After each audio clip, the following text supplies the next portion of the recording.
YouTube. Hey, what's going on, y'all? Kai here checking in with another video. Hey, we got the craziest interrogation moments of all time. From the thumbnail, this looks like it's about to get insane. It's gonna get into it. Right here, it say Brody noticed the firearm.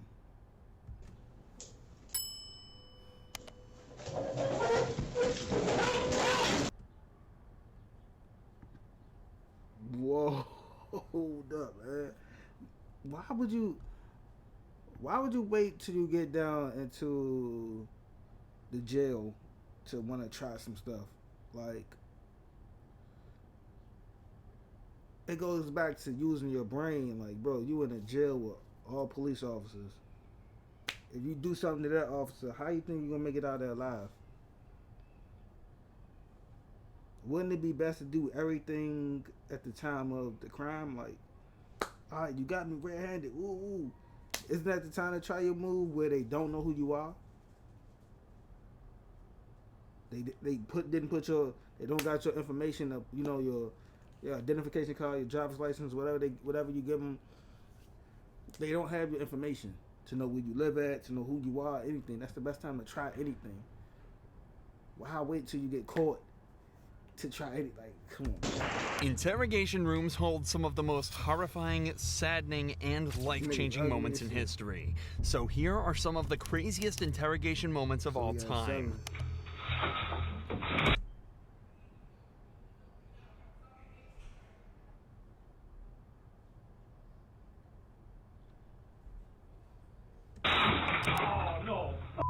Starting out with Thomas Robinson, a 27-year-old facing life in prison after shooting a 17-year-old boy. But Thomas wasn't going down easily. In fact, he was determined to make the... Bro, you getting handcuffed to the seat. Crazy. Cops' life as difficult as he could in the most dangerous ways imaginable. As the policeman moves to handcuff him, Thomas leans over and glances at the holster on the cop's waist, where he gets an idea that could end in death for him and the officer.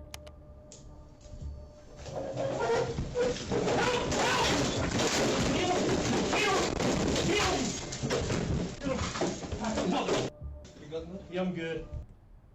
That nigga was saying, bro. I mean, at that point, he like, bro, just get it all. Like, but why not do that? Like, fool, you better off doing that when they caught you. You couldn't get it. Thomas made a leap for the cop's gun, but due to safety features built into the holster, he wasn't able to get it out. After a short struggle, two more cops entered the room with tasers to subdue him, and he was eventually restrained without further issue. This obviously just looks like a case where the suspect wanted to escape and was prepared to do so by any means necessary. But take another listen to what he's saying as he's fighting with the cops. If he was really trying to escape, it's unlikely he'd be repeating the words "kill me" from the get-go. Instead, it's possible that Thomas was so terrified of his sentence and the position he was in that he made the radical move to scare the in hopes that they'd shoot him and spare him from what's to come. That's crazy. What I say before, bruh? That's crazy. Bringing a firearm into an interrogation room is an incredibly foolish idea, and the majority of police departments forbid it for the safety of the detectives. But it seems this Las Vegas Police Department also forgot about that rule and come incredibly close to seeing the consequences.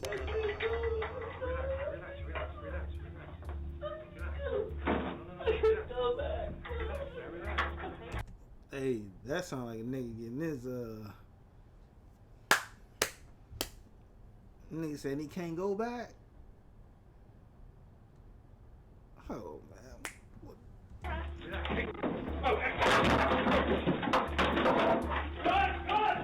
This man convicted of killing a 2-year-old boy actually managed... No. Hey, whatever he getting in jail, whatever he getting, let him get, bro. ...to retrieve the gun from the detective's holster, resulting in a mad scramble to get it back off him. It took 3 separate officers and multiple punches to the head to reclaim the firearm. Somehow, nobody was hurt, but Ryan Waller wasn't so lucky. as his story ends in a truly horrifying way after he was brought in for interrogation with a bullet still stuck in his head. You're telling me they shot you with a revolver in your eye? Yeah. Is it a BB gun?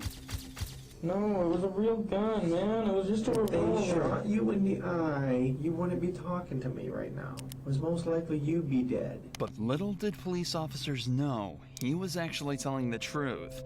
As while 18-year-old Ryan was being mocked by detectives, he was suffering from a gunshot to the head and experiencing a brain bleed that could end his life at No, that's creepy. any moment. I want to go back to sleep and try to go back to bed. You're not going back to bed. On the 23rd of December 2006, two men broke into Ryan Waller's house looking for revenge for a past argument.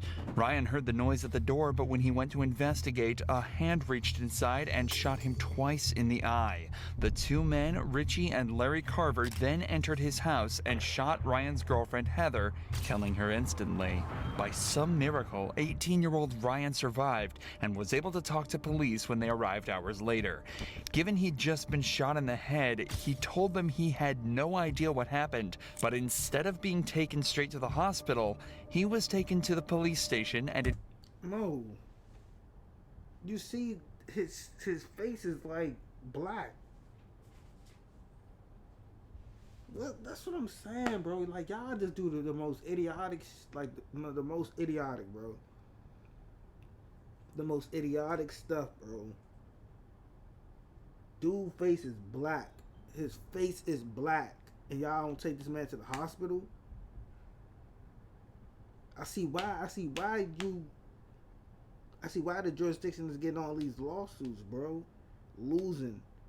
Settling cases. Like, big lump sums of money. But all y'all gotta do is abide by the oath that y'all took. Dude said he was hit. And it's a mark on his face showing that something happened. You don't take him to the come on, bro. interrogated for the longest hour of his life. Before the interview And he could have croaked at any moment.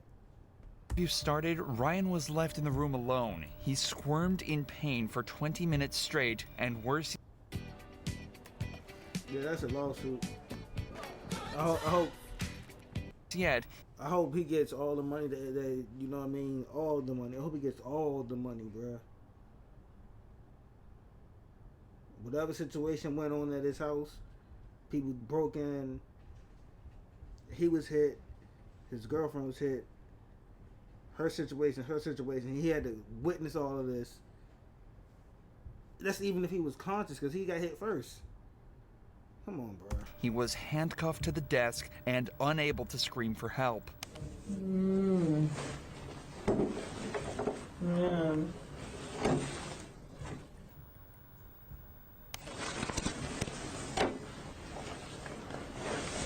Ryan is obviously not okay, but the detectives begin the interrogation anyway.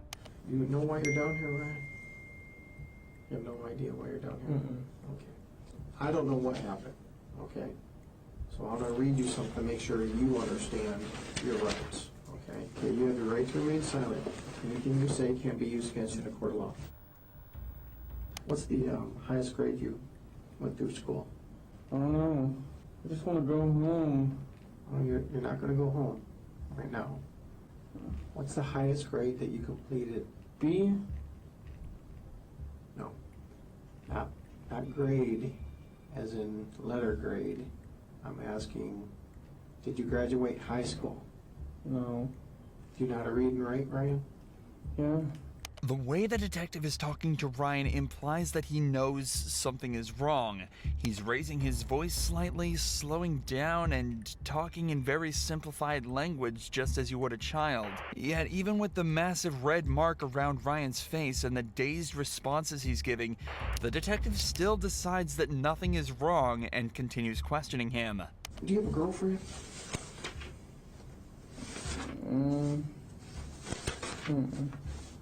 No? You know a girl named Heather? The one that lives there right now? I guess, I don't know. If her name's Heather, what's her last name? I don't know which name she's trying to use as her last one. She's trying to have a real last as her nickname, so I don't know. What nickname does she go by? She probably wants the last name, Kyman. Kyman? How old is Heather? 16 or 17. What happened to your face? I don't know. You told the officer just a few minutes ago that someone hit you. Do you remember who hit you? I think it was Heather. Why would Heather hit you? It was an accident. I forgot why. What was an accident? Heather's last name? No. What was an accident? Heather hitting me. What happened for her to hit you in the eye like that? She just hit me on accident. She was giving Christina a head. She was what? She was helping Christina with her hair or something. I don't know. Who's Christina? She's on the couch. Christina's on the couch? Ryan and Heather lived with another person whose name isn't public. There's a possibility that it's the Christina he's referring to here, but either way, nobody else was home at any point of the night of the attack. Ryan is clearly suffering traumatic brain injury, and it's astonishing that the detective isn't connecting the dots. Even if it was just blunt force like Ryan is telling him, he still should be checked out by a doctor given how he's acting. But of course, that's not how it happens. Instead, it somehow gets even more messed up. What happened last night? I don't know. You don't know. I really don't. I just want to go to sleep and go to sleep. Who was in the house when you went to sleep? Christina and Heather. Christina and Heather. Mm, And Christina was on the couch? Heather was. Heather was on the couch. You told me Christina was on the couch just a minute ago. I don't know, man. I really don't. I really don't. I just want to go and go to sleep, man. Oh, Ryan, you're not going to go anywhere. Do you know what happened in your house last night? Mm-mm. Why? What happened? I don't know what happened. You're all beat up. So tell me what happened. I don't know. I just want to go to sleep, man. There's a dead girl in your living room. She's dead? Yes. Heather? The girl on the couch is dead? I don't know if she's on the couch. She's dead. Well, these people came over, Richie and his dad, with shoot and arrow, bow and darts. You know what I'm talking about? Yeah. They hit me and her with those. That's it. And Heather wasn't there. And Eric wasn't there. It was just me and Heather. And then what happened? And that's it. Richie and his dad tried to break in through the back. Richie and Dad? His dad? Mm-hmm. Who's Richie? I don't know. Well, you obviously know him. You know his name by He used to Richie. live there. Was he a roommate of yours? He used to be. They hit you? Yeah. Now it's Richie that hit you, not Heather? No, Richie and his dad. Why? Because they were trying to get their stuff. I don't know why. And they had some kind of bow and arrows? They each had 2 revolvers and they didn't let off any shells. Okay, you just said they had bow and arrows. Now they have revolvers? That's what I meant. They had revolvers. They have revolvers. Yes. And then what happened? And then they shot us with those. They shot both of you? Yeah. Where'd they shoot you at? I got shot in the eye. You got Okay. shot in the eye I think so. with a revolver. I think. I don't know, man. I don't know. Then what happened? I don't know.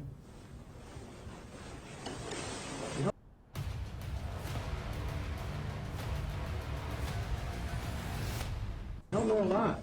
So where did they find him at? Like, did they find him in the house, and then they transported him over to the jail?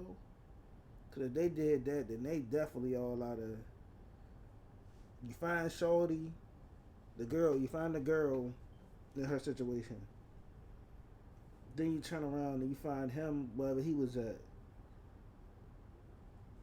and then you automatically take him to the jail instead of giving him the medical. You can still have him in handcuffs, still lock him up, still do whatever you want to do, but bro need medical treatment, bro. And it shows, bro. This is sad, bro. It's real life sad. Ryan? I don't, man. I really don't.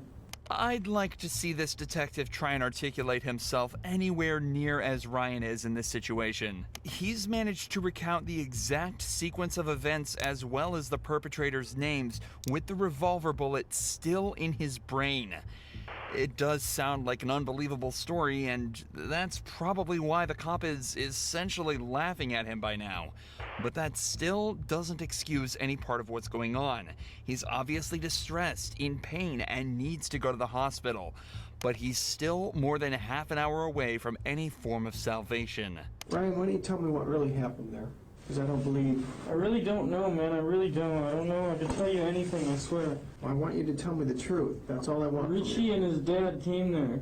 And I don't know why. I don't know why, but they put me in sleeping hold, and like they put me in sleeping hold with the arrows and shit. Like I lived through that crap. You're all over the board here, number one. You're saying bows and arrows, you're saying revolvers, and you're saying some other thing, and you're saying they shot you in the eye, okay?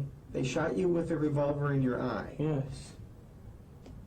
And that's Is it a BB gun? No, it was a real gun, man. It was just a revolver. If they shot you in the eye with a revolver, you wouldn't be talking to me right now. It was most likely you'd be dead.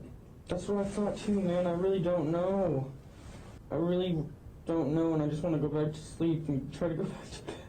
You're not going back to bed, okay? That's not going to happen. What happened to Heather? Heather got shot. Where did she get shot? Inside the face once. She got shot inside of the face? Mm-hmm. How close were you to her when she got shot in the face? It was after I got shot, so I didn't even hear anything. So you got shot first? Uh-huh. And what happened? Did you call 911? Uh-uh. Did you see if she was alive? She was sleeping still, and that's it. I just let her sleep. She got shot in the side of the face and you let her sleep? Yes. This does not make sense, Ryan. I know, I didn't mean to, man. I'm sorry. I didn't know she was passing out. That's because I got shot wrong once, too, and I was gonna pass out. Okay, this is now, not before. You're saying right now you've been shot Yes. in the eye Yes. with the revolver. Yes. All right. Ryan, you need to start telling me the truth because your story doesn't make sense. I'm trying, man. I don't know. What happened with you and Heather last? Why don't you bring another officer in? Like, if it don't make sense to you, why don't you bring another detective in the room that can help dilate his story, put his story together? Because what you doing is you saying, bro, I don't know. All right, let me bring somebody else in to see if we can make sense of this. Bro, you said you got hit in the face, in the eye. One, did you get medical treatment? No, we didn't give you medical treatment. Okay, but let's go to deal with this first. All right. Last night. Her dad came and shot the house. And shot her. Mm-hmm. Her dad shot her. Mm-hmm. All right. And then leaves. Mm-hmm. And what did you do? I tried to go back to sleep. After you've been shot Mm-hmm. in the eye, Mm-hmm. you didn't know enough to call 911. Mm-mm. Ryan, look at me. Ryan, Yes. I don't know, man. I really don't why know. did you shoot Heather, Ryan? I didn't shoot Heather. She was already shot once by her brother, I swear. Richie. Yes. Richie shot his own sister. Yes, I swear. That's it. Sit down. Not me. And you've been shot in the eye. Yes. Put your legs down. Put your legs down. Bring your face closer. Oh, my head hurts. Okay. Yeah, be right back. Why did that take so? That's what I'm saying, bro. Like, why did that take so long for you to evaluate his face, to figure out, okay, bro, you say you got hit. Let me see. You say you got hit. Let me check and see. Let me check. Okay, just wait. You say you got hit. Let me check. All right, hold on. Why did it take so long? This is why lawsuits happen.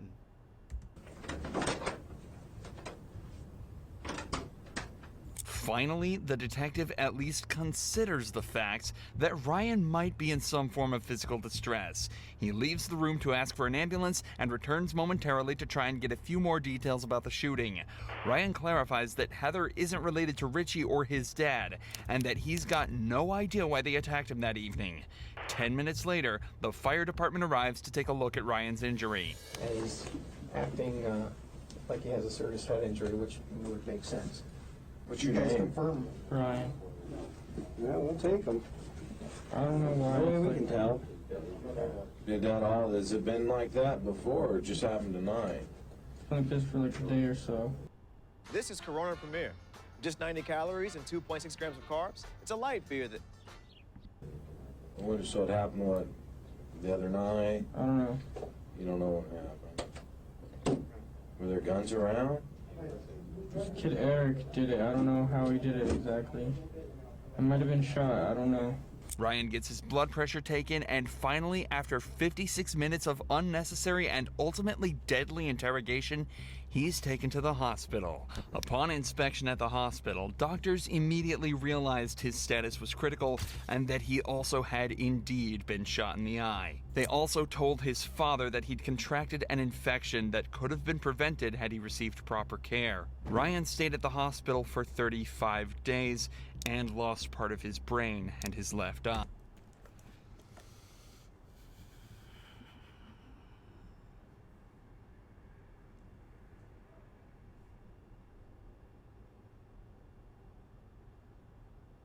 I hope they win whatever money that I hope they win.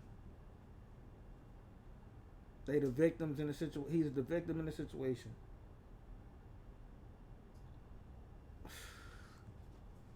So like, bruh, like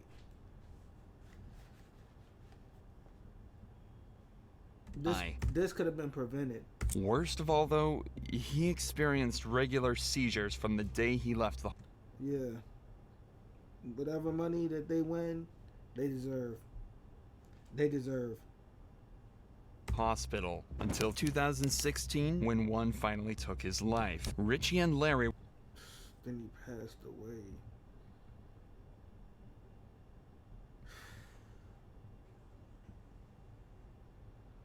Well, I hope they did. You know what I mean? File a suit, because They were both given life in prison without the possibility of parole. Ryan's father also sued the police department, but as is so often the case, he only received a fraction of the punishment, less than 3 years in prison. what did he go to jail for?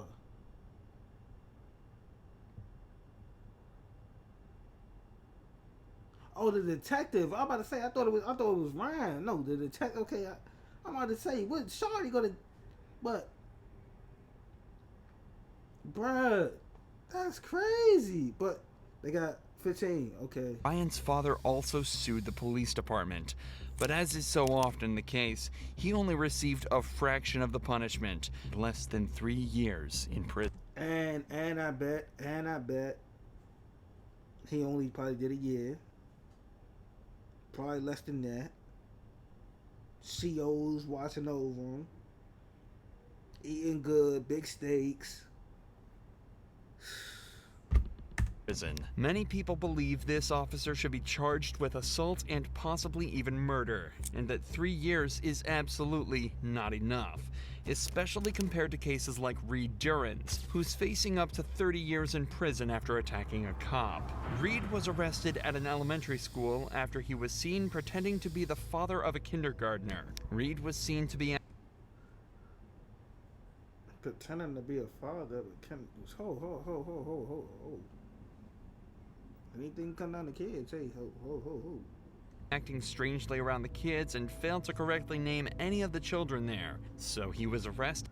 Dude, he needs to do whatever. But they gave him 30. I wouldn't say 30 for assault. He can get 30 for being around kids. And taken to the police station. In the interrogation, Reed freely told officers that he intended to lure one of the children out, feed them candy laced with tranquilizers, then abduct them while they were unconscious. Yeah, 30, 40, 50. 100. Some sentences. Two life sentences. 2 life sentences. You feel me?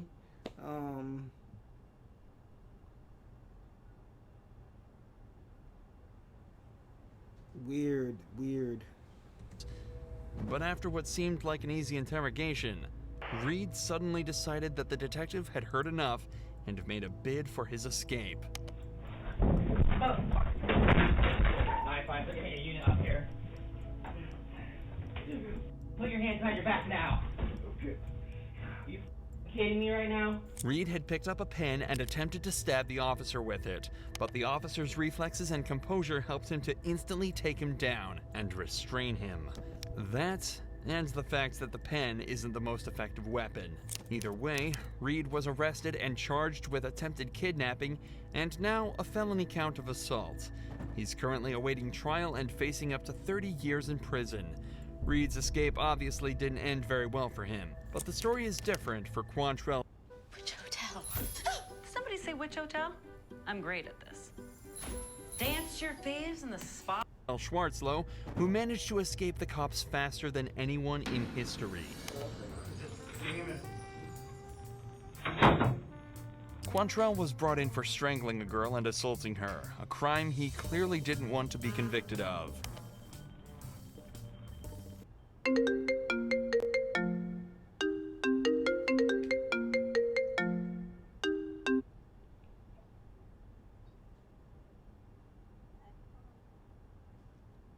Hey, let me call you right back.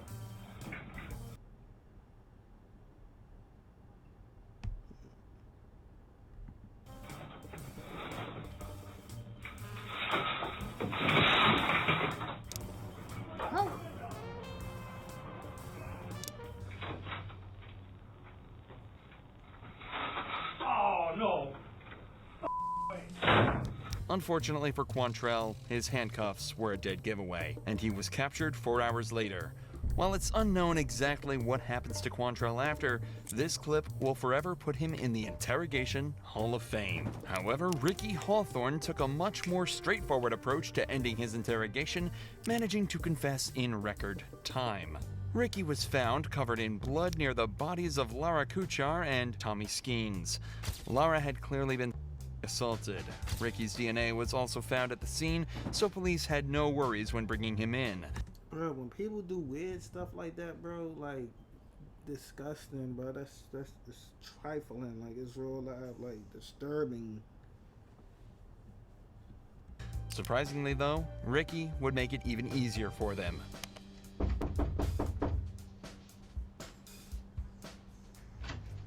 Hey, come on in. Hey, listen. Yeah, I did it. I was- I did it. You know what? Let's do this. I did it, but I think somebody came behind me and finished it. Okay. Yeah, I did it. So much for staying silent. However, Ricky is alleging that he wasn't actually the murderer. He just attacked the couple and assaulted Laura. It was someone else that finished the job. Even though the evidence was stacked against him, he still would have had a better chance of getting away with it if he just stayed silent. There's 3 more people. I don't know. And you know what? They was living when I left, but I think somebody came in behind me and finished them off. I did beat the shit out of them, but it was somebody else. I left. Despite his claims, it was determined that the couple died of the injuries inflicted by Ricky, and he was later found guilty of the first and second-degree murder, as well as the attack on Laura. But nothing could prepare police for the interrogations of these 2 evil teen killers, suspected of murdering their best friend for nothing more than their own joy. I just killed Cassie. White people, this white teenagers, bro. Weird. Effing weird. We just left her house. This is not a fucking joke. Oh, These 2 16-year-olds are currently suspected of stabbing classmate Cassie Stoddard over 30 times in one of the most horrifying murders in history. But what they don't realize is that in the next couple hours, police are going to dismantle every part of their story in front of their own eyes, resulting in one of the most satisfying and intense interrogations of all time, where these teens will soon realize Their actions have consequences. At 11:02 p.m., 16-year-old Cassie had been left home alone to take care of her aunt's house while she was away. That night, she invited over 3 people, her boyfriend Matt and his friends Brian and Tori. Halfway into the night, Brian and Tori left, leaving just Matt and Cassie in the house. Soon after, the lights in the house started to turn on and off, with strange, loud noises coming from the basement. An hour later, Matt headed home, leaving Cassie alone and terrified. As soon as Matt had left, the lights turned off again, a door slammed viciously behind. Damn, bro, you the boyfriend. Why would you leave? Why would you leave when it's flicking the lights? Why would you leave? And if you left, why you don't take her with you? I understand that she was house sitting, but lights flickering, things of that nature, you gonna leave her by herself? Her back, and 2 masked figures, dressed in all black, burst into the living room. Before Cassie even knew what was happening, she had been brutally stabbed to death and left on the living room floor. With barely any leads, the police were left wondering who could have committed such a horrifying crime. Eventually, they decided to bring in the 2 boys who visited Cassie on the night of the murder, and 2 of the most disturbing interrogations of all time began. Damn, who the fuck was that? His dad or something? Who was just touching his head like that? And 2 of the most disturbing, they decided to bring in the 2 boys who Who is that? His dad? visited Cassie on the night of the murder, and 2 of the most disturbing interrogations of all time began. Hey, here we talked to your folks, and just kind of told them they're filled in, and they're comfortable with the fact that we'll sit down and kind of, the other night we hashed over some things about, where you were and all the details and stuff. I want to remind you that, of course, you're not under arrest. Okay, you're free to leave, and if you don't have to answer any questions that you don't want to, and at any time you can walk out. The best beer in America just got better. Sam Adams Boston Lager, now brighter. Out that door and go hook up with your parents, okay? So we're not making you stay here for any reason. Both boys were questioned a couple days earlier and provided the same alibi. After leaving Cassie's house, they both headed to a nearby movie theater and stayed there for the rest of the night. Though the cops found it curious that neither of the boys were actually able to tell them what the movie was about. But given this is the only reason they have to suspect the boys, they decided to bring them in individually without arresting them, creating a comfortable atmosphere that wouldn't scare them away. We're going to start I know we talked the other night about, first of all, why we're here, and we're investigating a homicide. Yes. That Cassie Stoddard was murdered. Yes. And because of the fact that you were, one of the last 3 people, there, and you had knowledge of her and stuff like that, it's common course that we want to go and interview people and find out what you know. Regardless of the fact that neither of the boys had been arrested, it's important to remember that, guilty or innocent, the best course of action here is always to call a lawyer. Now that the detectives have confirmed they're there regarding the murder, they have to assume they're suspects, which in turn means all the cops are going to try to do is obtain information and try to extract a confession. A lawyer would be able to help spot traps set by the detectives that will be used against them further in the interrogation. Traps such as the very next question asked. Let's talk about Friday, and I think the date was the 22nd, and that was the night that you guys went up there to visit. Can you tell me a little bit about maybe at school or something, how you learned or how you come to go up to Cassie's place or out to that place she was house sitting? She told me on Thursday. Okay. That she was having babysitting the house, basically. Okay. House sitting. Okay, so you guys decided to go, plans are made, it's Friday. What time do you get ready? What time do you end up, how does it work out that you and Brian head out? That's why I'm happy nowadays, like, the security cameras, like, people have security cameras in their house. Like, it's a lot of technology-based, we live in a technology-based era, so even if you don't want a house sit, like, even if you don't have nobody house sitting, you got cameras and stuff like that. So, Mom, what time did I leave from our house? On Friday. It was after I got back from taking Jamie to the game. It was about 6:30 or 7. Yeah, 6:30ish. About there. Okay, between 6:30 and 7. Yeah. You left your house. Yeah, and I went and picked up I'm at Brian. 7. Probably, yeah, between 6:30 and 7. Okay. The detective is trying to establish a timeline of events here that he will refer back to for the rest of the interrogation. If Tori is guilty, something he says here will be a lie, meaning that if he's pressured for long enough, he's bound to say something that will conflict with his initial statement, giving the detective a way in. But this particular case also carries an interesting dynamic. There are two suspects being interrogated back to back. Given that they're separated, this means that their stories will have to be identical, or else the cops will have an instant tell that at least one of them is lying. This is a technique the detectives use multiple times in this case and will... What they say? What they say all the time? Hey, be by yourself. You gonna do it by yourself. will eventually prove to tear the case wide open. So you arrived there. What happened when you get there? Cassie and Matt gave us a tour of the entire house. Just back up just a little bit. So you rolled and drive. Did they greet you at the door? Did you say Matt was outside on the deck and he waved to us, and then he went inside the house and we just walked up the stairs and walked in. So you walked up the stairs. You saw a basement door going in, maybe, and a garage door. See, this is the garage door right here. Yeah. Was there a door here, a little man door to walk? Did you? Oh yeah, there was. Okay, so you went by that door, but you went up. We went up the stairs. Second level entrance. Okay. So they greeted you there. You went inside. Yes. And what happened? As soon as you went inside.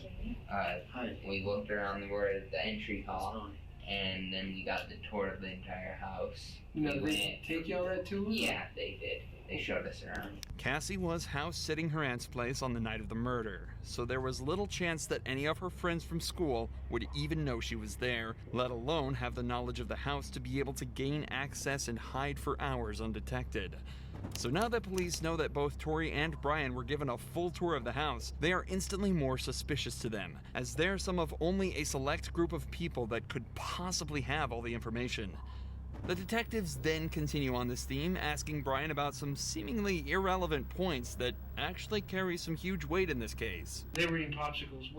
Now, were you in the kitchen? What were you using to open them? Were they these ones you have to cut the top open, or did you tear them with your teeth, or how? You had to cut the top open. Okay, how were they opening the popsicles? I remember there was a knife in the drawer that had like a child hang on it. Okay. And Matt was like, oh yeah, I showed him how to open it and stuff, and he opened it for me, and then he did it. Okay. So did you touch that knife at all? I think I held it first, yes. Okay. Did you see them using the knife? Yeah. Okay. All right. Why did you handle it? DNA. I was trying to find like a pair of scissors, and I found that. And I'm like, Oh, now you got Tourette's. I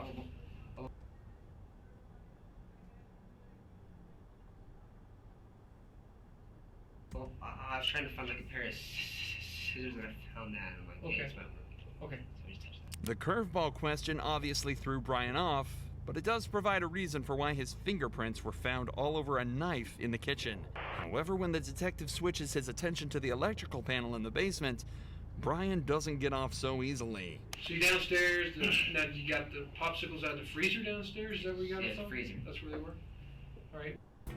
Whether you're curling or crunching, running or riding, lifting. Did you see any other room downstairs? Did you go in the room that was in the corner? Room in the corner? Yeah. Tell me about that room. That room was kind of cool. It had like a couch, and like a TV, and it had like a fridge, like a microwave, I believe. Okay. Did you notice anything on the walls? Do you know what painting, whatever? Well, maybe like that, but you know what an electrical panel is, like the breaker box? Like the steel thing? Yeah, it's like a steel panel door, and then it's got breaker switches in it that turns the power off to everything. Do you remember seeing one of those on the wall? I have it in my house, yeah. Okay, do you remember seeing one on the wall in that room? I didn't even think of it. No. Okay, you didn't think of it, or you didn't see it? No, I didn't see it. Okay, but you might have, if the door would have been hanging open on it, you probably would have noticed that, maybe? Yeah. Okay, so you didn't shut the door on it, it was open, so your fingerprints wouldn't be on that panel for any reason. You don't remember shutting the door? I don't think my prints would be on that, because I didn't know exactly where it was. Okay. I mean, you'd probably remember touching something like that because they're dangerous. Probably. The entire house had of course been forensically analyzed, so it's likely that the police had already found Brian and Tori's fingerprints all over the electrical panel. And the detective is right. There's almost no conceivable reason for the boys to have touched it. After all, Brian admitted that the only reason he went down there was to raid the freezer and check out the movies. Of course, we know the boys used the panel to scare Matt and Cassie before carrying out the murder. But for the cops, it just raises more questions, especially when Brian states that he never even saw the panel there in the first place. The cops know something is seriously wrong, so they decide to continue piling on to see if they can find any more holes in their story. Oh, okay, so you're gonna go get tickets to go to the movie. And so You didn't park anywhere though in between, so there'd be no reason for like a we neighbor stopped for like to see maybe your 2 car. minutes Where at? to find a cell phone called Matt. He might do. Shorty might do. I don't know. He might do. Okay, so was this in the neighborhood, just not far Yes. down? No, I was like maybe 20 feet away from the house. Okay. Then Matt wanted us to come back and get him. Probably me, I'm not understanding. But, so, you leave the house and you're just like, you're 20 feet down the road. Yeah. Then you called Matt. Yeah. But you hadn't been gone from the house for, what, a minute or two, right? I mean, Well, we didn't call Matt yet. okay. So you He stopped there to drove find the cell phone. Yeah. Brian begins to scramble, desperately looking for the words that would get him out of the hole he's dug. It's worth noting that the detectives haven't even cranked up the pressure yet, and Brian's entire interrogation thus far has been exceedingly casual. At one point, they were even discussing their favorite movies. But this makes Ryan's stuttering all the more telling. He's struggling to attempt to stick to his story whilst only being asked simple questions. So, the detectives take advantage of this and begin to start asking increasingly specific questions. And we like to see the whole movie. So, and I think the only one playing was Pulse, and that was at 10 o'clock. Okay. So we went inside there. I remember calling Matt inside the movie theater. So that was was it still 9:45 or was it a little later when you called Matt so we can match up that phone call? Maybe 10:26, I think. 10:26, 10:27. Okay. Remember, neither of the boys were actually at the movie theater that night. But this phone call did in fact take place. They told Nat they had to stay quiet to not annoy the other patrons. But in reality, they were hiding in the room directly beneath him, whispering to not be discovered before the murder. So what was the movie about? I mean, have you watched most of the movie? But what was they point of that though? Like, what was the point of them? You know, M1 and the girl. I don't know.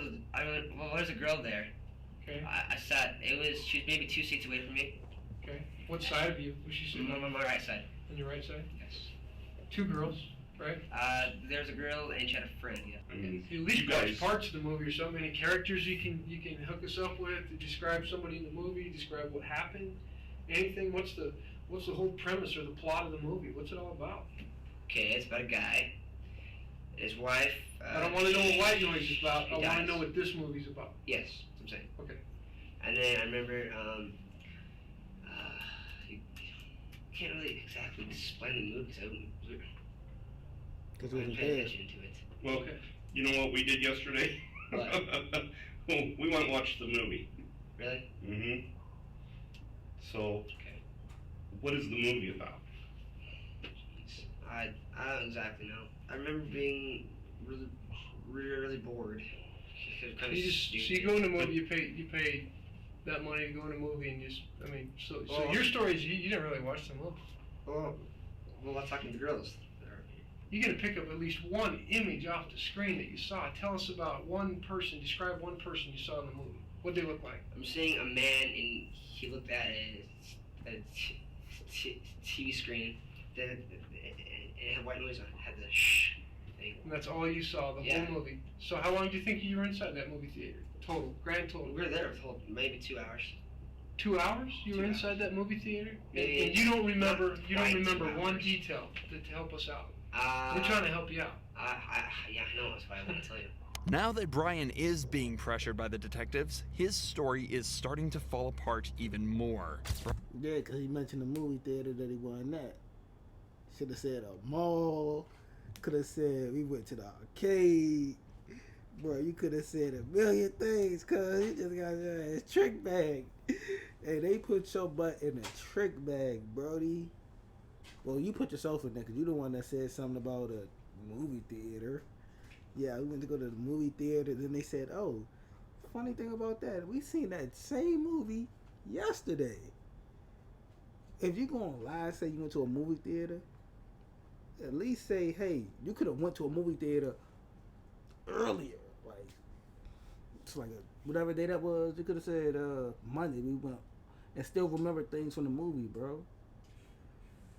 Brian is obviously a massive movie nerd, but when at a theater to enjoy a new movie, he can't even remember a single frame or character from This is okay.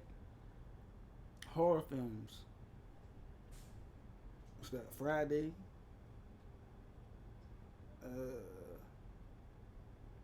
See Michael Myers over there. Yeah, man. Come on, yeah, get him out of there. The entire Pack him thing. up. Something isn't adding up. Also, Ryan has a tell. Every time he's been caught in a lie or is forced to go off his prepared Beer hug me. Kyle? story, he stutters heavily, just as he does here while trying to describe this imaginary man from the movie. See if you can spot any of Brian's lies using this tell as the interrogation continues. Brian, we got some problems, okay? Yeah, I understand. We've talked to a lot of people. We've viewed tape, okay?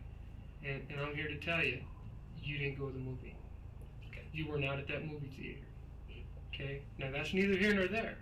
But the thing is, you're going to have to get by that. Yeah. Because if you didn't go to the movie, that's fine. But you're going to have to tell us where you went so that we can put you there. Because I don't want something to cave in on you that's not working for Right. you. Okay? We're here to help you, bro. You know, I mean, really, we are. You know what happened.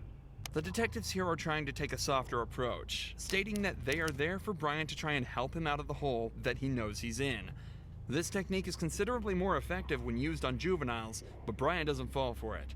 Instead, he spends the next 10 minutes spinning another web of lies, stating that he wasn't at the movies, but he wasn't at Cassie's house either. Instead, he was out with Tori going through cars, saying they were stealing valuable items out of unlocked cars. Is there anything that we can go back and make your story?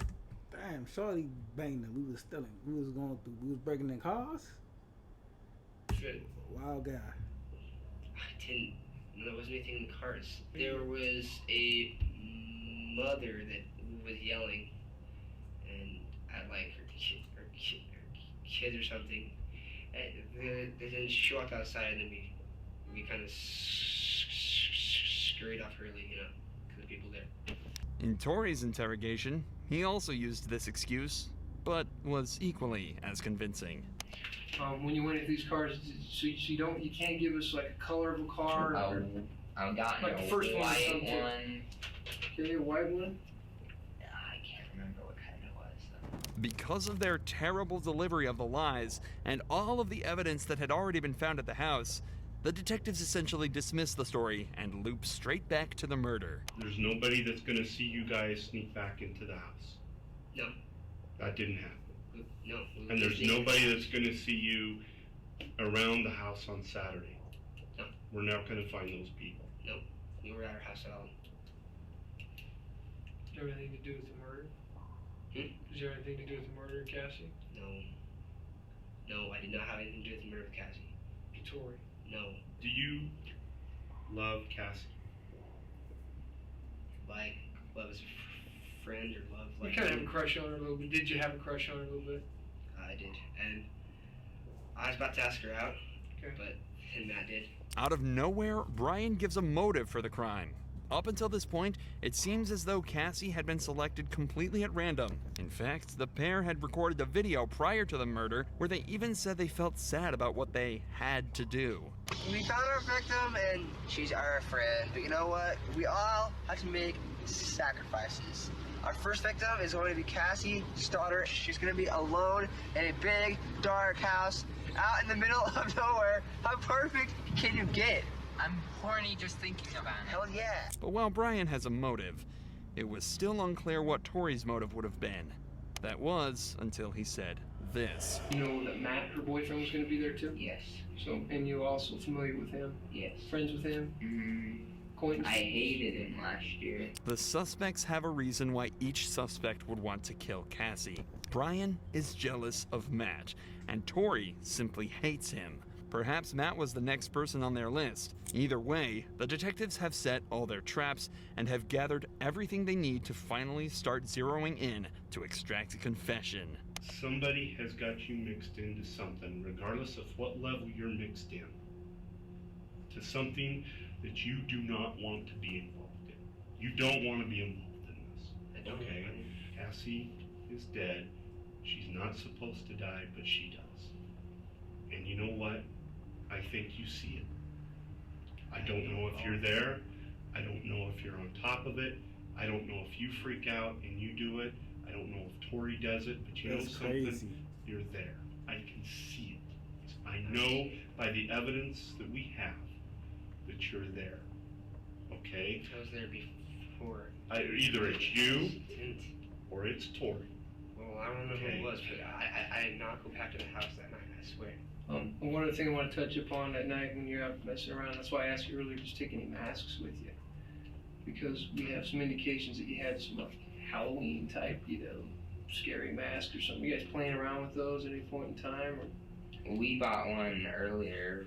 Well, I'm talking that night. You guys had some Halloween It was in my with you? trunk of my car for a while, though. Was it in the car Friday night? Yeah, probably was. Very important thing to us. We gotta solve about Black Rock Canyon too. Okay. We got a car matching your description, going up to Black Rock area. Yeah, once we got up to Black Rock, we were like, oh, this is definitely not And that car's stopping. You're not just driving, it's stopping up there. Henry, did you stop for a period of time up in there? Brian stopped to smoke. I didn't want him smoking in my car. So did you guys get out? Did you walk? Did you get away from the car? Somebody saw that car unattended? No, we Did did they not. report that as an unattended car up there? No. Did you guys dig anything up there? I mean, because you're probably going to have dirt in the back of your car from a shovel from dirt that's going to forensically match up. There was dirt on the shovel already, though. But I mean, we can match the dirt up. That's the good thing. Is the dirt going to come from Black Rock? I don't know. Brian took the shovel out, I think. Did he? Yeah, but he didn't take it anywhere. Twisted Tea is a refreshing hard iced tea made with real brewed tea. Keep it twisted. Okay. So is that dirt going to match up to the Black Rock area? It might not. I'm not sure. Unfortunately for Tori, the cops already know exactly where the dirt comes from, as Brian had already snapped. Before Tori's interrogation even began, they managed to extract a confession from Brian off camera, who then led them all the way to Black Rock Canyon, where they had buried all the evidence from the case. Now all that was left to do was to get Tori to confess. And what's worse, his parents were in the room with him the whole time, desperately praying he was innocent. I'm here to tell you that we've been doing this for several days. We've talked to a lot of people. We've seen a lot of things. We've put the pieces of the puzzle together. That's what we do. That's all we've been doing. We haven't been sleeping. Okay? We know how it went down. Tell us what happened. With what? Out of Cassie's place. We went through cars, me and Brian. Okay. I'm not here to insult you or anything, but we don't believe your story. And we don't believe your story. And I don't think your dad believes your story about going through the cars. It's a tough one. And I don't believe it, especially because I know it's not true. Because we got you going into that house. When you parked on the street, we got you going back into Cassie's house. If it was a prank, if you guys are just messing around, fine. We just need to know about that prank, that's going on in there. And if it's you just there to scare him and you guys left and something happened else besides that. One of the final steps in the Reed technique used in interrogations is to pose an alternative explanation that allows the suspect to admit guilt in a less serious manner. This is usually done by asking them if it was an accident. But here the detectives play on Tori's age and personality to try and make him believe that they believe it was a prank, making the bait more enticing to take. Sean, do you guys go back in just to pull a prank? Is that what happens?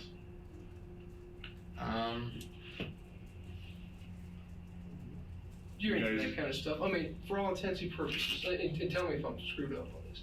But you like horror movies, you like scare movies and stuff like that. That's what I've been told about you. You dig those kind of movies, right? Did you go in there just to scare them, just scare the crap out of them, you know, and be done with it, you know? Mm-hmm. Tell us about that. Help us understand a little bit about it.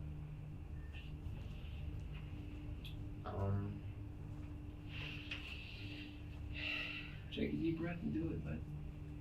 You know the truth. The truth is easy for you. But we can help you. Can I talk to an attorney? You can do that. Can you talk to me? Probably. Despite not getting a complete confession from Tori, the detectives already had everything they needed to put the two away for life. And that's exactly what happened. On the 21st of August, 2007, both Brian Draper and Tori Adamczyk were convicted of first-degree murder and sentenced to life in jail without the possibility of parole.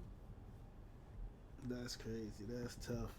Hey, it's just good to just not do nothing. Like, just be a civilian, bro. Just be a civilian, bro. It's just cool to just be a civilian, bro. See y'all in the next video. Peace.